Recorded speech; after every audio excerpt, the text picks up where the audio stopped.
नमस्कार, आपके साथ मैं हूं समीर अब्बास। आज बंगाल की सियासत में कई बड़े डेवलपमेंट होने वाले हैं। बीजेपी की पहली लिस्ट लगभग तैयार है। कल करीब 4 घंटे के मंथन के बाद आज बीजेपी ने इस पर फाइनल मोहर लगा सकती है। बीजेपी, इसके पूरे आसार हैं।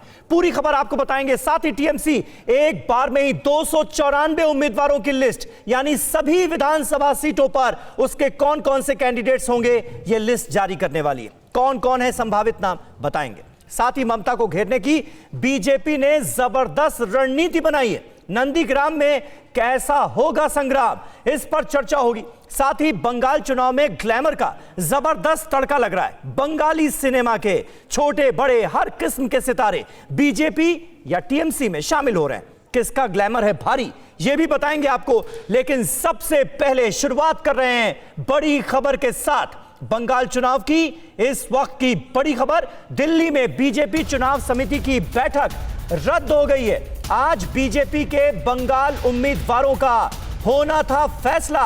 बीजेपी सेंट्रल इलेक्शन कमेटी की बैठक लेकिन हो गई है कैंसिल। अब इसकी क्या वजह है, यह हम जानने की कोशिश करेंगे। लेकिन फिलहाल बड़ी खबर यह आ रही है कि आज सेंट्रल इलेक्शन कमीशन कमेटी की जो बैठक होनी थी बीजेपी की, उसको रद्द कर दिया गया है, कैंसिल कर दिया गया है। माना यह जा रहा था कि बीजेपी के जो बंगाल के बाकी उम्मीदवार हैं उन पर आज की इस बैठक में फैसला लिया जाएगा, क्योंकि फर्स्ट और सेकंड फेज की 60 सीटों पर कैंडिडेट्स के नाम फाइनल कर लिए गए हैं। यह खबर कल ही आ चुकी है और बाकी उम्मीदवारों के नाम भी फाइनलाइज होने थे।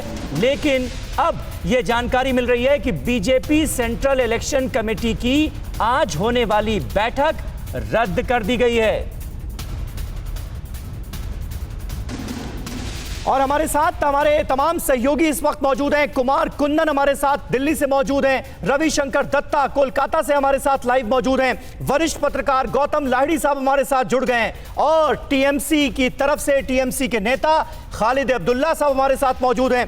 भारतीय जनता पार्टी की प्रवक्ता प्रियंका टिब्रेवाल भी हमारे साथ जुड़ रही हैं। लेकिन सबसे पहले कुमार, आप ये बताइए कि आज ये जो अहम मीटिंग होनी थी जिसमें माना जा रहा था कि और उम्मीदवारों के नाम फाइनलाइज कर लिए जाएंगे, इसके रद्द होने की क्या वजह है?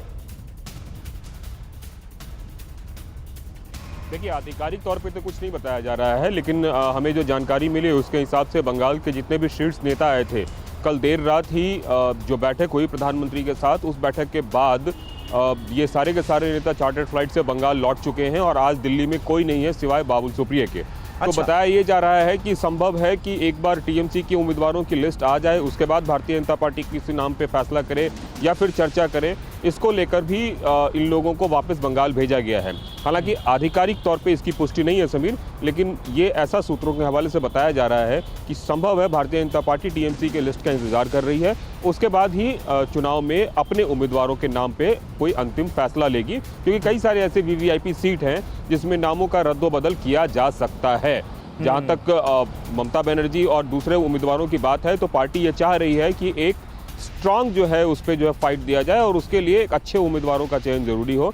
तो संभव ये है कि आज जो लिस्ट आनी है, जो बताया जा रहा है कि दोपहर बाद आज कुछ भी हो सकता है और टीएमसी के कैंडिडेट्स को लेकर कि उनकी लिस्ट आ सकती है, तो उसके बाद भारतीय जनता पार्टी दोबारा से मंथन करे कि कौन कौन से उम्मीदवारों को कहां लाया जाए, और इसको लेकर ये एक तरह से डिले किया गया है। सभी बिल्कुल, जंग बहुत जोरदार है, बहुत कुछ ऐसा है जो कि दांव पर लगा हुआ है, इसलिए पहले आप जैसा माहौल इस वक्त नजर आ रहा है। बीजेपी इंतजार कर रही है कि टीएमसी अपने कैंडिडेट्स घोषित कर दे, उसके बाद वो अपने कैंडिडेट्स घोषित करें। रविशंकर दत्ता कोलकाता से हमारे साथ मौजूद हैं। उससे पहले एक बड़ी खबर आपको दे दें, टीएमसी के टिकट बंटवारे पर कोलकाता से बड़ी खबर है। ममता बनर्जी के घर थोड़ी देर में होने जा रही है बहुत इंपॉर्टेंट मीटिंग। ममता के घर पर टीएमसी चुनाव समिति की बैठक होने जा रही है और आज हो जाएगा टीएमसी के उम्मीदवारों का ऐलान। यह माना जा रहा है एक साथ सभी 294 उम्मीदवारों का ऐलान कर सकती हैं ममता बनर्जी आज ही, यानी बहुत कॉन्फिडेंट नजर आ रही हैं। रविशंकर दत्ता हमारे साथ इस वक्त मौजूद हैं। रवि, ये बताइए कि एक तरफ बीजेपी जहां इंतजार कर रही है कि भाई टीएमसी के कैंडिडेट्स जो हैं वो पहले सामने आ जाएं, उसके बाद अपनी रणनीति जाहिर की जाए, अपने उम्मीदवारों के नाम जाहिर किए जाएं, इस बीच क्या टीएमसी की फाइनल लिस्ट आज आ जाएगी? सारे कैंडिडेट्स घोषित हो जाएंगे आज? देखिए अभी तक मुझे जितना पता है टीएमसी आज ही अपना लिस्ट घोषणा करने वाली है। अब ऐसा हो सकता है कि ये 2 चरण में हो, लेकिन सूत्र के मुताबिक आज पूरा 294 के जो सीट्स हैं उनमें टीएमसी अपना कैंडिडेट जो है उसना घोषणा करेंगे। लेकिन ये होने वाला था 1 हफ्ता पहले। ममता बनर्जी और उनके पार्टी भी ये वेट कर रहे थे कि बीजेपी एक बार ऐलान कर दे, उसके बाद हम करेंगे। और 7 तारीख को ये माना जा रहा था बहुत सारे टीएमसी नेता जो है बीजेपी के जो नरेंद्र मोदी के सभा है कोलकाता में वहीं पे ज्वाइन कर सकते थे, तो वो वेट कर रहे थे। लेकिन इसमें ये हो रहा था कि पार्टी में कहीं पे कॉन्फिडेंस का एक कमी है, ऐसा बात हवा में आ रही थी, ऐसा बात सोशल मीडिया में आ रहे थे। तो कहीं पे टीएमसी को ये दिखाना था कि कोई भी कहीं पे हो हम अपना कैंडिडेट लिस्ट पूरा घोषणा कर देंगे, यहाँ कहीं कॉन्फिडेंस का कोई कमी नहीं है। और आज क्योंकि शुक्रवार है, ममता बनर्जी ये दिन को अपना अच्छे दिन मान के चलते हैं, तो आज ही ये घोषणा होने वाला है 3:30 बजे।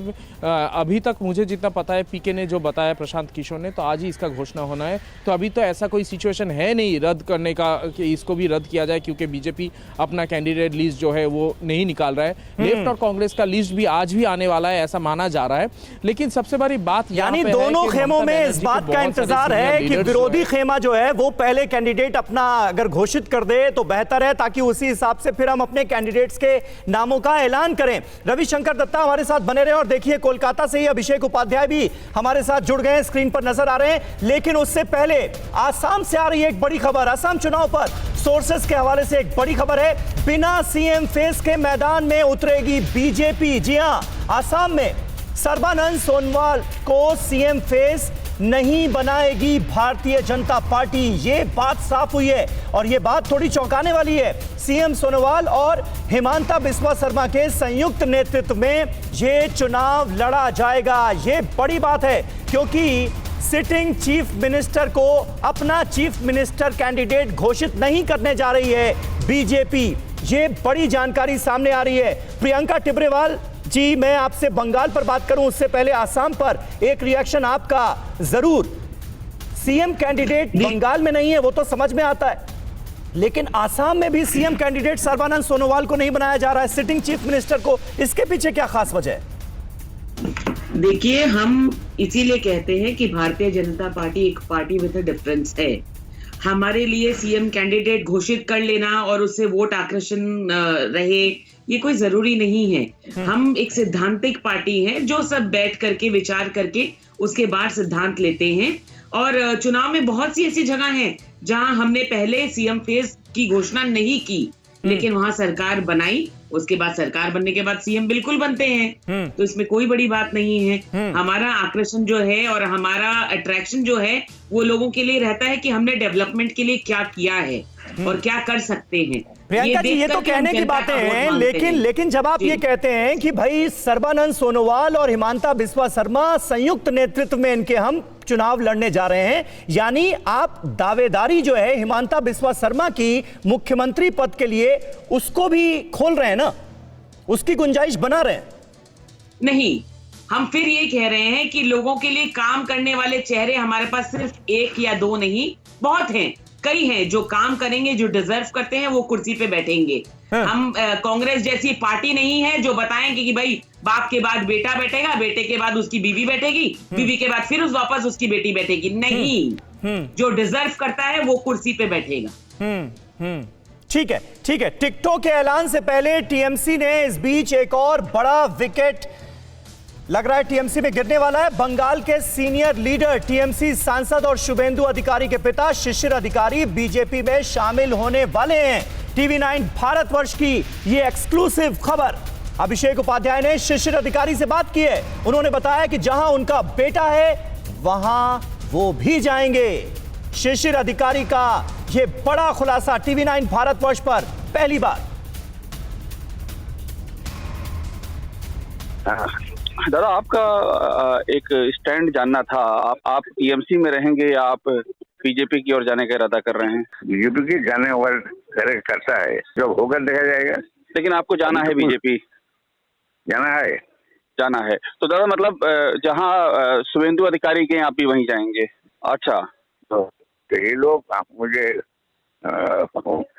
धक्का मार के उधर भेज देता है। कौन दादा धक्का मार के भेज देता है आपको? कौन धक्का मार के भेज देता है आपको? हमको भेज देता है, उसे बोलते यहाँ टीएमसी से भागो बीजेपी में। ये कौन कह रहा है?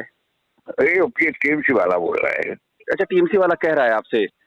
हाँ, ढाका वाले के वो they are pushing me. अच्छा, They are pushing me. Get out from here.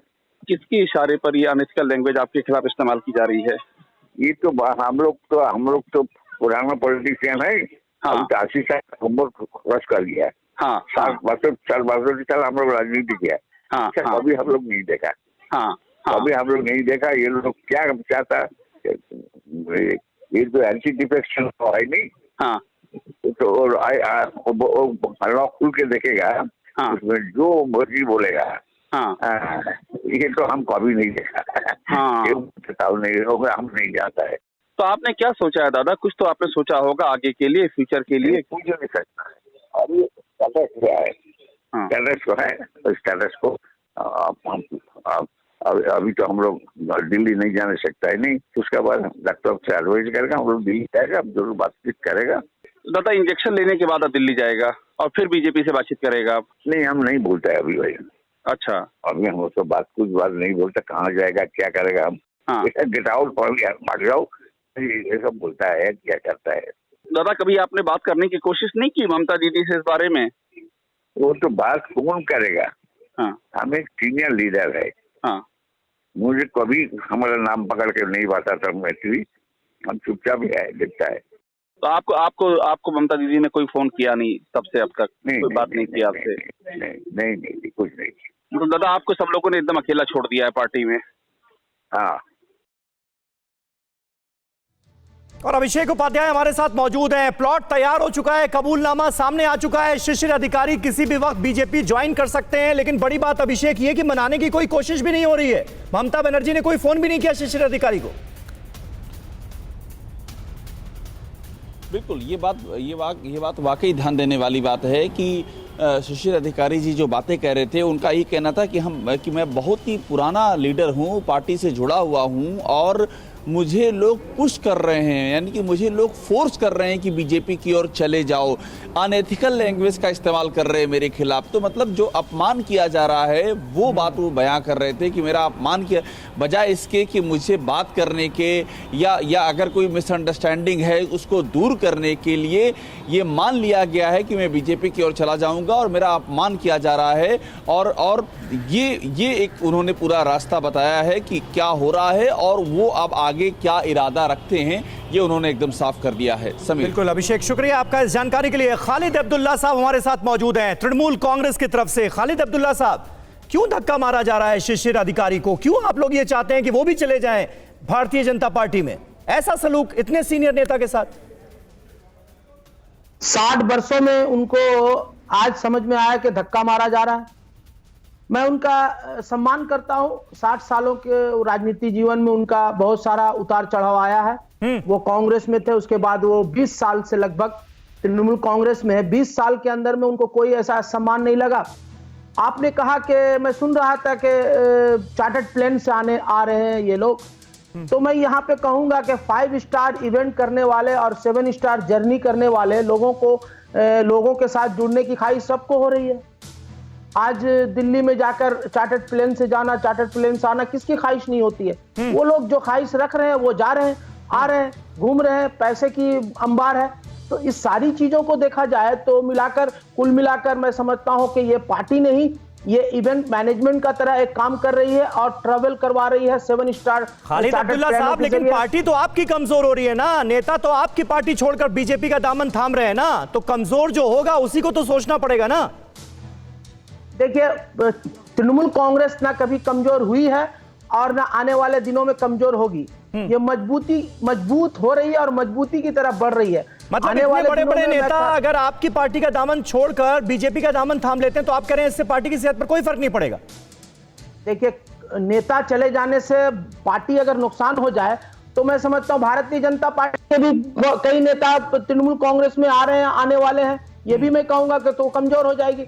आज देखिए, मैं यहाँ पे आपको बता दूं कि भारतीय जनता पार्टी का जो सोच है, अभी कहा कि परिवार तंत्र, चचा भतीजा, वो कह रही थी मैडम चचा बेटा बाप होता है, तो मैं उनसे पूछूंगा और भारतीय जनता पार्टी के लोगों से पूछूंगा कि आने वाले दिनों में शुभेंदु के 6-7 परिवार के लोग हैं वहां उनको कैसे देखा जाएगा? वो परिवार तंत्र के रूप में देखा जाएगा या इंडिविजुअल एक नेता के रूप में देखा जाएगा? सारी बातों को मिलाकर देखा जाए तो कहीं ना कहीं भारतीय जनता पार्टी। चलिए ठीक है, आप कह रहे हैं यानी कोई असर ही नहीं पड़ेगा। अब हमारे साथ गौतम लाहिड़ी साहब मौजूद हैं, थोड़ा उनका एक्सपीरियंस जो है उसका भी इस्तेमाल कर लिया जाए। लाहिड़ी साहब, आपको लगता है ये अधिकारी परिवार जो है वो भारतीय जनता पार्टी की तरफ जाता हुआ नजर आ रहा है? अब अधिकारी परिवार का कितना अधिकार है इस इलाके के वोट बैंक पर, ये आप बता सकते हैं क्या? कितना फायदा होगा बीजेपी को और टीएमसी को कितना नुकसान?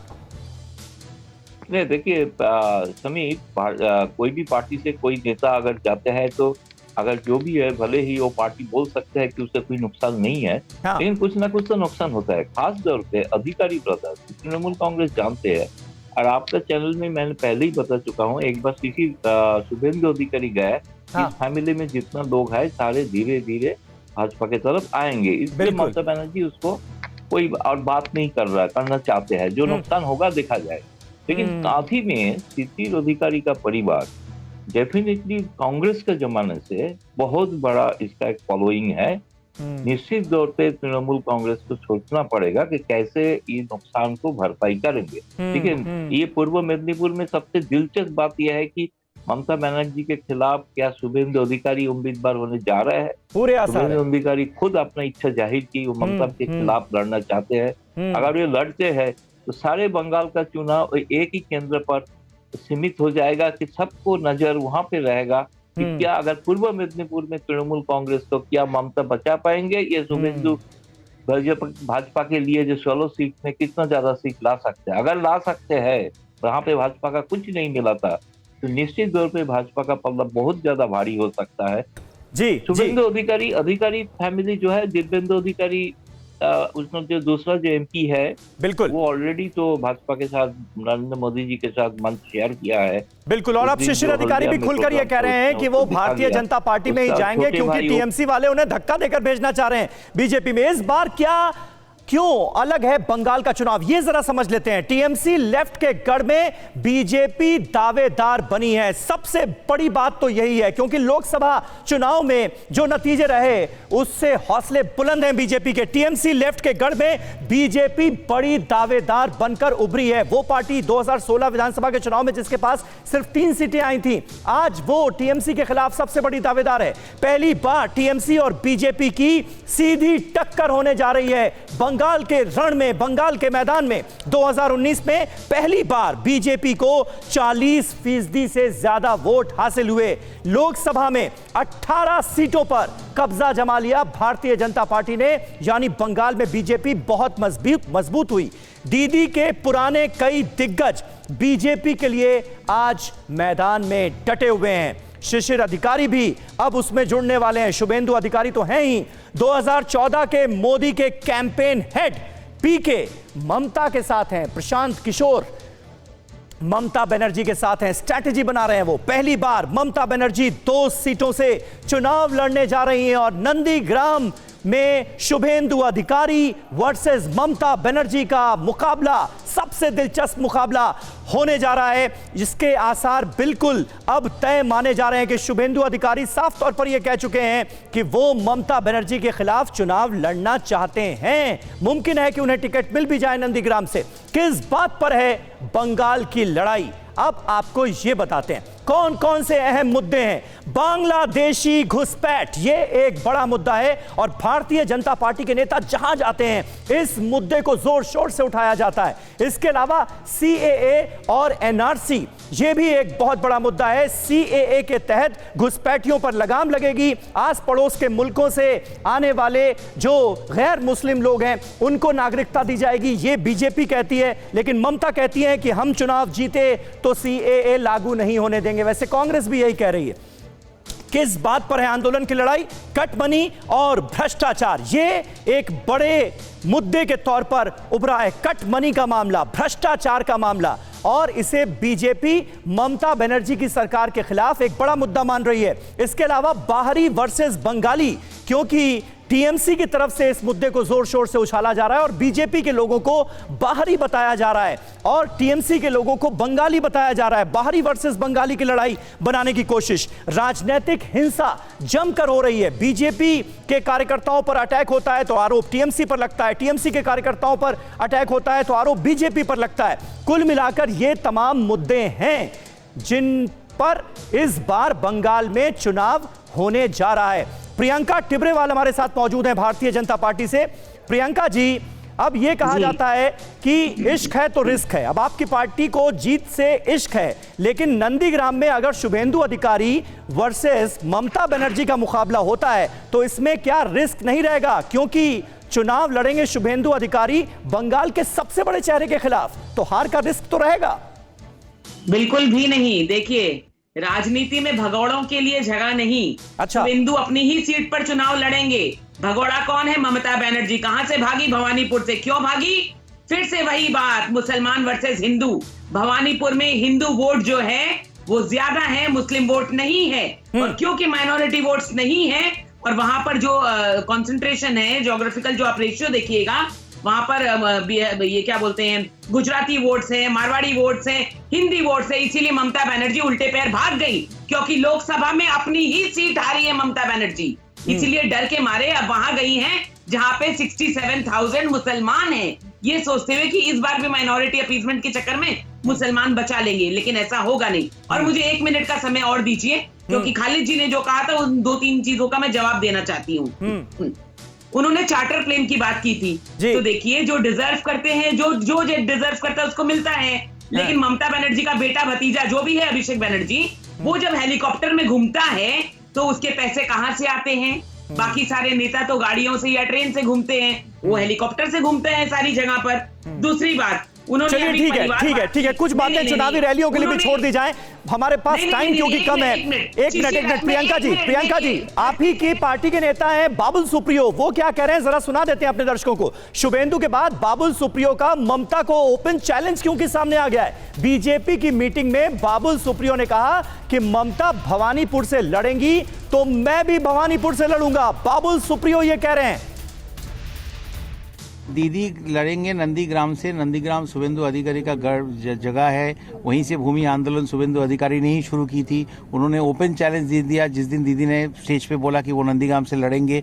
उन्होंने कह दिया कि अगर लड़ेंगे, अगर मैं वहाँ से मुझे वहाँ से टिकट मिली तो मैं 50,000 से हराऊंगा। मेरे जगह में किसी और को भी अगर टिकट मिली, उसी को भी 50,000 से जिताने का गारंटी मैं लेता हूँ। वो ऑलरेडी कह चुके हैं। अब देखने वाली विषय ये है कि दीदी नंदीग्राम से लड़ते हैं कि नहीं, और दूसरा भवानीपुर से जहाँ से वो हमेशा लड़ती आई है, क्या वहां से लड़ने की भी साहस दिखाती है कि नहीं। ये भी एक बहुत बड़ी देखने वाली विषय है, आने वाले दिन में पता चलेगा। क्या बात है, कमाल की बात है। बाबुल सुप्रियो कह रहे हैं कि भवानीपुर से दीदी के खिलाफ चुनाव लड़ना चाहते हैं, 50,000 वोटों से हराएंगे। ऐसा ही दावा शुभेंदु अधिकारी ने नंदीग्राम को लेकर किया है। लेकिन इस बीच लगता जा रहा है सितारों का मेला, एक्टर भरोसे होबे खेला, ये है बड़ा सवाल। क्योंकि आप देखिए अलग अलग पार्टियों में, चाहे टीएमसी हो या बीजेपी हो, दोनों ही पार्टियों में सितारों का मेला लगता हुआ नजर आ रहा है। भारतीय जनता पार्टी के साथ कौन कौन जुड़ा है? सरबंती चटर्जी जुड़ी हैं, हिरेन चटर्जी जुड़े, यश दास गुप्ता जो कि बंगाली फिल्मों के बड़े नाम हैं वो जुड़े हैं, पायल सरकार बंगाली अभिनेत्री हैं, कई हिंदी फिल्में भी की हैं, ये भी जुड़े। सरबंती चटर्जी का मैंने नाम लिया। वहीं टीएमसी का अगर आप जिक्र करें तो कंचन मलिक जो हैं वो टीएमसी के साथ हैं। इसके अलावा सयानी घोष वो टीएमसी में आ चुकी हैं। सयंतिका बंदोपाध्याय टीएमसी का चेहरा बन गई हैं। राज चक्रवर्ती, कंचन मलिक, ये तमाम वो नाम हैं जो कि टीएमसी के साथ खड़े हो गए हैं। और भारतीय जनता पार्टी में भी बहुत सारे फिल्म स्टार्स जो हैं उन्होंने ज्वाइनिंग ली है। तो कुल मिलाकर सितारों का मेला भी लगता हुआ नजर आ रहा है इस बार बंग युद्ध में। गौतम लाहिड़ी साहब, अब बहुत सारे फिल्म स्टार्स जो हैं वो टीएमसी या बीजेपी में शामिल हो रहे हैं। इससे कहीं एक बड़ी चुनौती तो नहीं खड़ी हो गई है इन पार्टियों के सामने? क्योंकि जो नेता सालों से पार्टी में मौजूद हैं, सालों से पार्टी के लिए काम कर रहे हैं, वो साइडलाइन हो जाते हैं और बड़े बड़े नामी चेहरे, सितारे आगे आ जाते हैं टिकट बंटवारे के वक्त।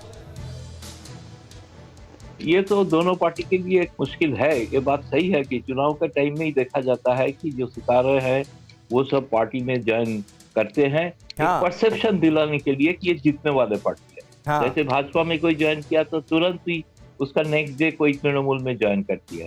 इसलिए ध्रुवीकरण तो टॉलीवुड, बंगाल का टॉलीवुड में दिखाई दे रहा है। लेकिन बात यह है कि एक बात तो एक आलोचना हो रही है कि जिन लोगों ने कोरोना का दौरान घर में बैठे थे, कोई जनता के पास नहीं गए थे, अचानक चुनाव के सामने इस वाक़े चुनाव का पार्टी में ज्वाइन कर रहे, उम्मीदवार भी होने की संभावना है।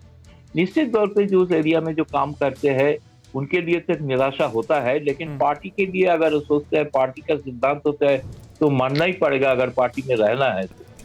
लेकिन बात यह है कि ये परसेप्शन का लड़ाई में ये देखा गया कि लोकसभा चुनाव में के दौरान ये हुआ था और इस बार भी ये हो रहा है।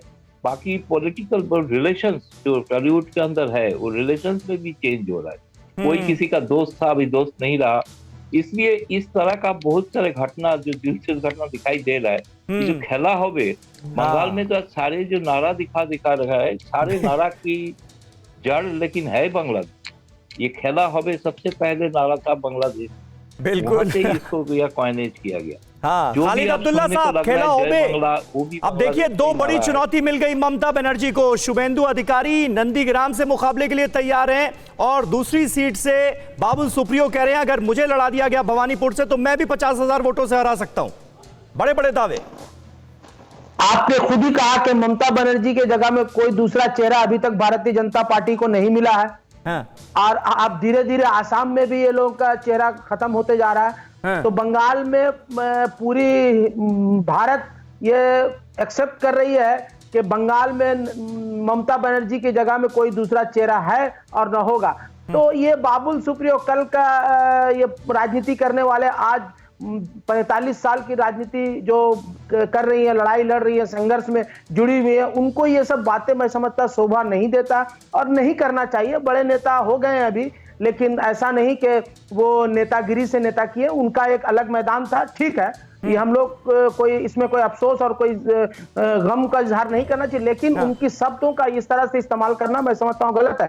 नंदीग्राम की बात कही तो मैं कहूंगा कि भारतीय जनता पार्टी के पास अब दूसरे कोई रास्ता नहीं रहा गया कि नंदीग्राम में शुभेंदु अधिकारी को टिकट नहीं देना ही बेहतर होगा। ये वो लोग सोच लिया और शुभेंदु भी ये सोच रहे हैं कि हम अब यहां से किस तरह से अपने को हटा लें। शुभेंदु तो दावेदारी पेश कर रहे हैं कि वो कह रहे हैं नंदीग्राम से मैं लड़ना चाहता हूं क्योंकि हरा दूंगा ममता बनर्जी को।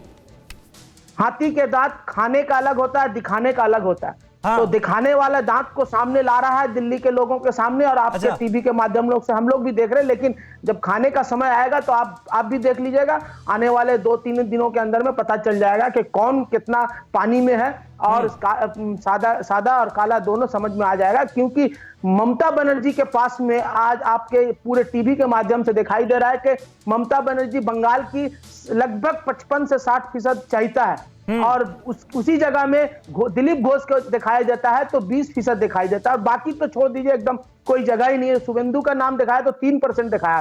तो कहीं ना कहीं ये तो समीक्षा आप लोगों के जरिए दिखाई दे रहा, तो कहां से वहां जीत जाएंगे।